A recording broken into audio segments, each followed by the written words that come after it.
Bismillahir Rahmanir Rahim. Alhamdulillahi Rabbil Alameen. Wassalatu wassalamu ala Rasulillah wa ala alihi wa sahbihi wa man wala. From the many gifts of fasting is this text in which Allah subhanahu wa ta'ala teaches us as-sawmu li wa ana ajzi bih, that fasting is for me and I myself reward for it. Now, this text is part of a Hadith Qudsi. It is recorded in Sahih Al-Bukhari and in Sahih Muslim. And the complete narration states, every deed of the son of Adam is for him except fasting. It is for me and I shall reward it. He leaves his food, drink, and desires for my sake. So this idea of as-sawmu li, that fasting for me is very, very special.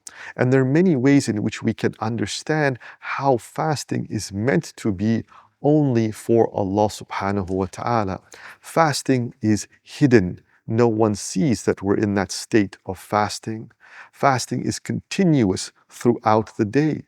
Fasting is a struggle, a personal struggle against our desires. And fasting is a secret that is truly between the servant and his Lord. And for these reasons, this makes fasting something very intimate and very special between the abd and his master.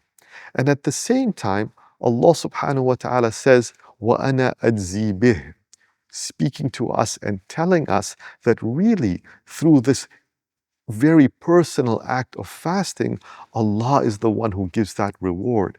And when He says this, it indicates to the magnanimity, the greatness of the reward that is given to the one who fasts. Now, my whole of Ramadan is meant to be in the state where I seek to be in the state of only worshipping Allah subhanahu wa ta'ala. We can think of Surah Al-Bayyinah, where Allah subhanahu wa ta'ala says, وَمَا أُمِرُوا إِلَّا لِيَعْبُدُوا اللَّهَ مُخْلِصِينَ لَهُ الدِّينَ. And they were only commanded to worship Allah with sincere devotion. And so a gift in fasting is that it has the ability to teach us about the sweetness of sincerity. It has the ability to teach us that in that personal relationship with Allah, where no one truly knows, but when that focus is truly upon Allah, there is an incredible sweetness that comes to the heart of the abd and an incredible reward that comes from Allah subhanahu wa ta'ala. And what fasting can teach us in this way too is to ensure that all our actions are filled with the spirit of fasting, are filled with the spirit of ikhlās and sincerity. And perhaps to do this, let me tell you a story. It's short, don't worry. This happened to me just actually a few days ago. I was walking home with one of my companions, and he was describing a man who comes to the masjid, an older gentleman. And he described how he had suddenly developed this incredible affinity and attachment to this older gentleman. And he told me one of the stories in which that affinity and attachment was really expressed. He said in the masjid, there were people that came that were, asking for money. And he said that the people in the masjid were getting upset about these people asking for money right outside the masjid. And he said that this man, this gentleman that he has now so much attachment to, he said this man said to them, listen, if you have money, give it. If you don't have money, don't give it. He said this, he said, you're not giving to the beggar, but you're giving to Allah subhanahu wa ta'ala. Now, for a moment, let's just take this and sit with it, because it is definitely one of the most powerful expositions I have ever heard about ikhlās. Let's say, for example, that I'm walking down the street, let's say I'm heading somewhere, and let's say someone comes up to me, a young man, and he says to me, please, I'm in need of money. Now, I might have an objective to reach, I might be busy, but here he is asking me. And let's say that that person is persistent. I indicate perhaps that I'm in a rush or that I'm busy, but as I'm walking, that person follows me and keeps asking, what does that produce inside of me? Perhaps it might produce inside of me some kind of annoyance, some kind of even anxiety, some kind of displeasure that why is this person asking, etc., etc. But the secret of that is that what if I didn't see that person? And what if I only saw that it was Allah subhanahu wa ta'ala asking me to purify myself? Now imagine for this moment you're going to give sadaqah and there's someone in front of you and they have a shakl, they have a form, a face, an ethnicity, a look, perhaps even they have a certain way about them, a demeanor, even a smell perhaps. All of that is in front of you.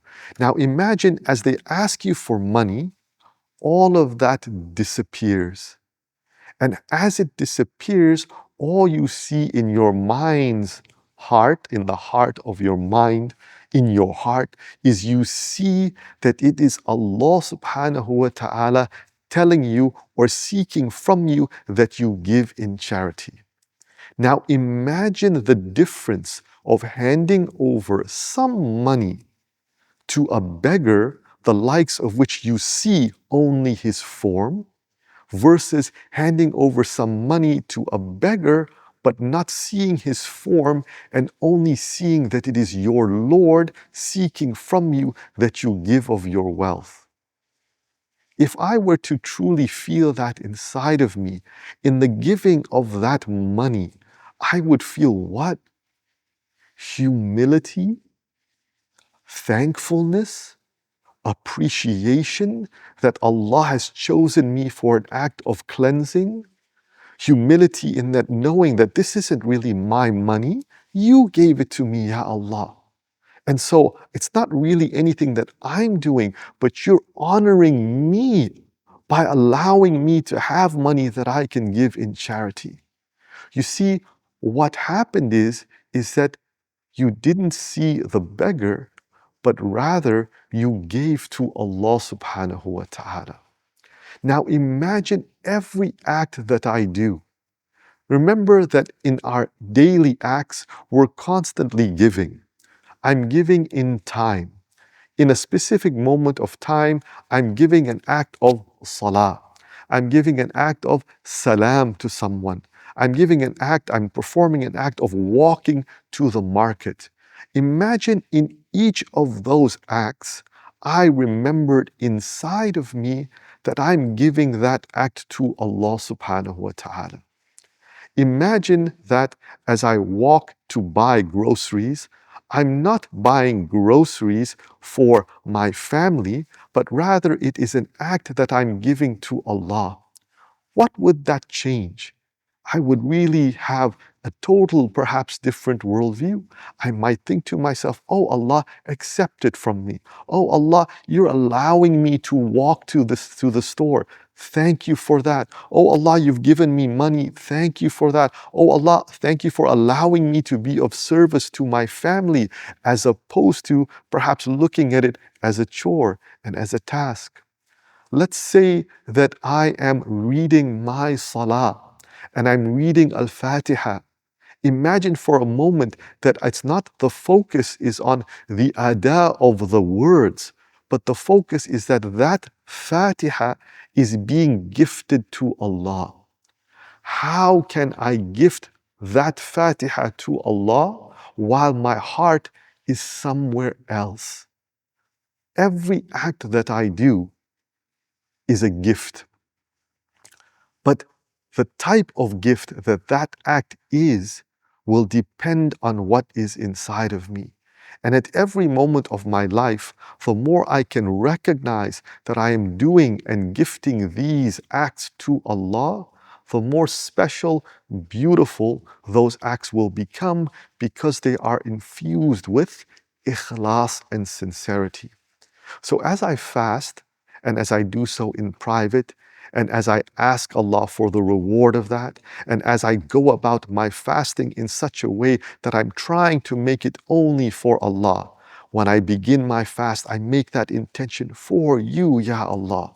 When I break my fast, I say, Ya Allah, for you, I then choose to have iftar.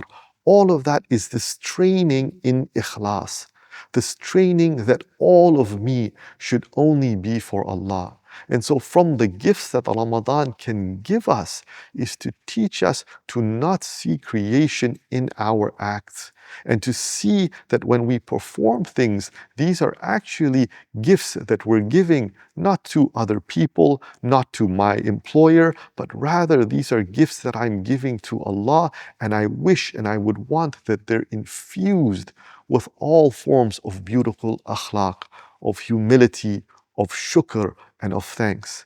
And so Ramadan becomes the training ground for me to realize how special is sincerity, how special it is to have an act that is only for Allah, and would that I learn to truly perform that act of fasting only for Allah, so that the rest of my actions can also be infused with ikhlas.